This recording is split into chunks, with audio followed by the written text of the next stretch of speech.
I've always created art, but less of a sense of why I'm creating it. Working with Elijah, it's not just like making sure that my perspective is correct, but making sure that somebody can relate to something that I'm creating. So with your sketches, it kind of lays down a little bit more gradually.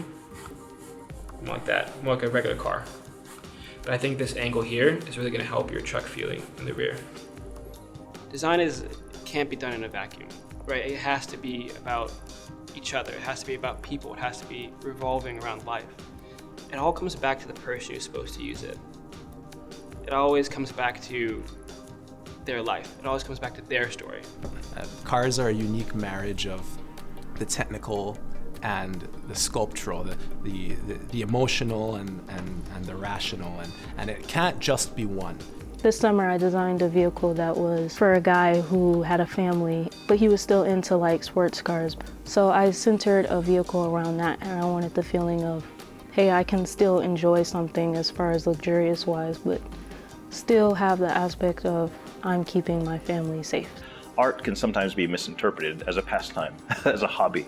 But I feel like every day I get up and I'm literally doing what I used to call a hobby as a day job, and I love it. I absolutely love it. There's nothing like getting up in the morning and doing what you love. And the coolest part about it is being surrounded by people that also love it. And it's this incredible contagious effect where creatives really inspire each other. I didn't come into it thinking that it was going to be something I'd enjoy. I just thought, oh, I want to try it, because I originally wanted to do concept design.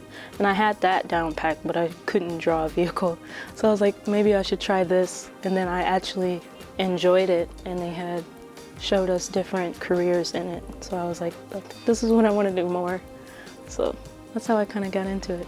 A key part of Design Connect's mission is to create that awareness of creative careers. So any opportunity to amplify that story is something that we're always looking for, whether that's a partner with a platform to really help us tell that story, whether that comes in the way of financial support for putting together the events, the competitions, the experiences that we coordinate for students, anything that helps us tell that story louder so that curious minds out there can hear that, become aware of it, and start looking for a way to follow that path. That's really what we're out here trying to do. My mentor is Elijah Dillard. I think Elijah is super cool. If you don't want to break out all the markers, you can work on the back for halftone and then go over again the front to give a little bit more depth. When you think of transportation designers, you think maybe a little bit more stern and kind of intimidating almost. But Elijah's really laid back and cool. But when you do your wheels in this perspective, your wheels are going more horizontally, right? And the further up you get, the more squished they'll become.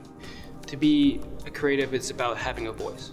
It's about having a statement. It's about having something to say to the world, something you want to give the world.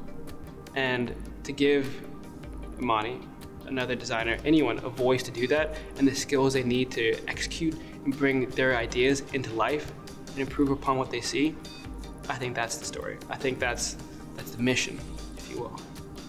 If we reach one or two students that now are able to act on this newfound love for creativity in whatever industry they'd like to apply it, I would call that a success. If I had to go back in time and talk to myself when I was that clueless 14-year-old and 15-year-old, I would say what I'd say to a lot of young people today is dream big, really dream big. You'd be surprised where your life could take you. I would never thought I'd be where I am today.